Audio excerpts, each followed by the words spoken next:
Jérémy Arras, bonjour. Bonjour Sophie. Vous êtes gérant privé à l'Institut du patrimoine. On va parler aujourd'hui avec vous du Brexit et de ses conséquences sur les marchés.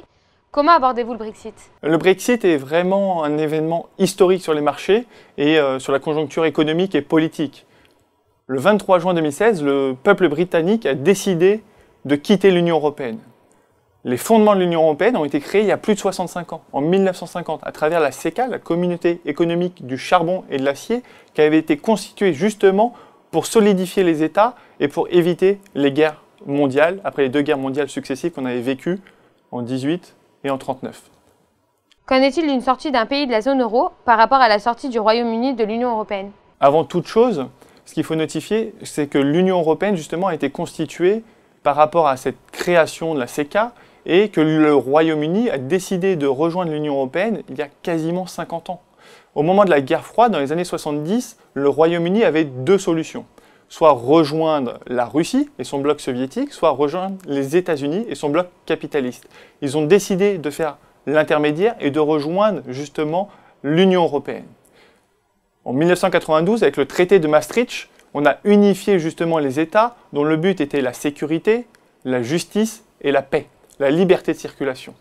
Le vote britannique du peuple et le refus justement de continuer à suivre l'Union européenne est vraiment basé sur des fondamentaux de peur.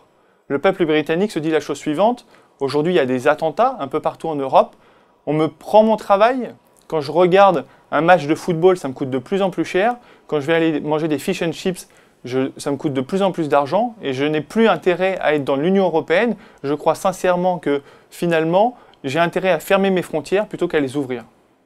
Vos clients doivent-ils craindre la baisse des marchés financiers suite au Brexit? Craindre la baisse des marchés financiers, c'est évident qu'il va y avoir une baisse des marchés financiers. Pourquoi? Le Royaume-Uni, il faut le noter, hein, c'est quand même la 5e puissance économique mondiale. C'est 10% des sièges au moment des votes au sein de l'Union européenne.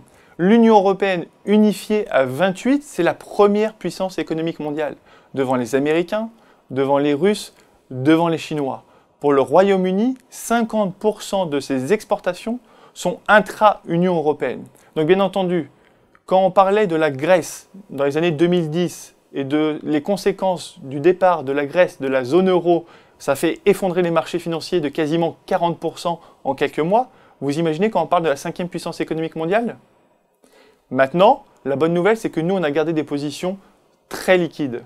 On est resté très liquide sur nos positions, justement par rapport au Brexit, et parce qu'on considérait également que les marchés financiers étaient beaucoup trop surévalués. Prenons un exemple. À l'Institut du patrimoine, notre stratégie est de vendre quand les marchés financiers sont élevés et d'acheter quand les marchés financiers sont bas. Un exemple très précis aujourd'hui, que j'avais pu dire notamment lors d'autres interviews, c'est que la dette des États, pour nous, française, qui empruntent à 10 ans à quasiment gratuitement, et même les marchés financiers aujourd'hui marchent sur la tête puisqu'on donne de l'argent à l'Allemagne sur 10 ans pour pouvoir placer notre argent. Et bien, nous choisissons ce genre de stratégie pour investir justement à l'inverse de la folie des marchés et faire bénéficier nos clients de nos stratégies d'optimisation patrimoniale. Jérémy Arras, merci pour votre expertise et à bientôt.